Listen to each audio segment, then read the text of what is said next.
Hi,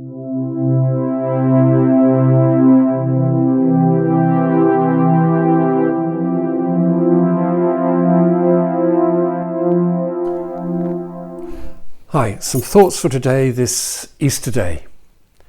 It can be so annoying, can't it? When you've been watching a film, wanting to know how it's all going to end, and then suddenly the credits start to roll. Where's the ending? What is going to happen to him, to her, to them, their community, their world? So what was all that about? Surely a story must have a beginning, a middle, and an end. So what happened to the end? Where is it? Where did it go? There certainly is a trend in literature for the close of the play, the film, the book to leave us high and dry. A bit like Samuel Beckett's Waiting for Godot. You know Godot is not going to turn up because Godot is not in the cast list. From our day-to-day life experiences, we know that the world does not always deal in neat and tidy endings. So perhaps that is why we would like our stories to have an ending. Sometimes they're not there. Perhaps the author did not know how to end it, so didn't. All very modern. But perhaps not so modern. Look at today's story from Mark's Gospel. We have our cast of characters, the two Marys of Magdala and the mother of James, and our third character, Salome. It is early morning. The sun is rising. They're on their way to the tomb to anoint Jesus' body. Their main concern is the stone blocking the entrance. Who will move it for us? When they reach the tomb, they are amazed to see the stone rolled away.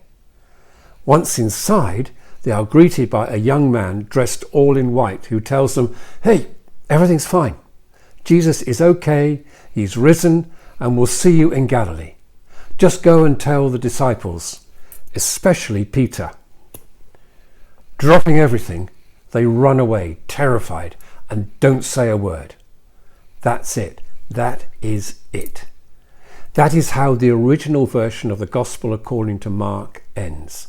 It ends in terror and amazement. So what happened to Jesus? What about the women? Who was that guy in the tomb? Did the women tell their story? What sort of end is that? So what was all that about? Members of the early church felt the same way. So they added some verses about Jesus' resurrection experiences to tidy up the ending and make the story more complete. But why did it end so abruptly and dramatically in the original version? There are various theories.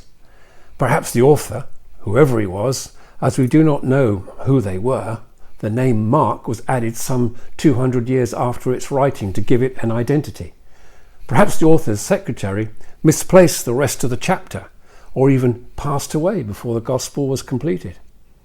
Perhaps, though, he was years ahead of his time and wanted it to end in exactly that fashion. I almost hope he did. I can understand why members of the early church wanted to tidy up the ending, but I almost wish they hadn't. Perhaps the writer is saying, you've read the story, observed the events, but now you are no longer an observer, but a participant. How the story ends is up to you. You now have to complete the story through your thoughts, your words, your deeds. The author is saying that the world will want to know how the story continues, so they look at you and me. That may seem a little scary, but we can take some heart from the words of the angel to our three ladies. It's a beautiful touch, as the young man delivering God's message mentions only one name, Peter.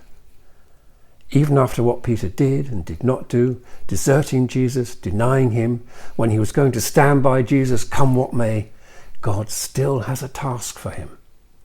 Poor Peter, not only losing Jesus, but also his self-respect. He must have felt so miserable, so alone. Don't ask me to complete the story, says Peter, because it is finished. I am finished. No, God was not finished with Peter, despite everything. Go, says the young man, tell the disciples and Peter. And Peter.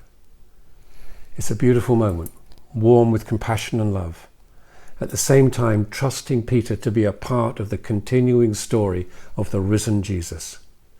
Through his love and trust, Peter too was to rise from his grave of despair and hopelessness. Now it is up to us to continue the story.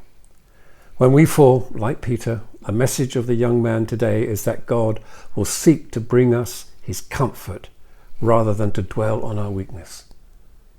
The story of Jesus did not end in fear and bewilderment. It rises again and again through the lives and the love of those continuing the story of Jesus. So how does the story continue today? I don't know. But however it does, it's up to you and me. So keep well, keep safe, God bless, and happy Easter.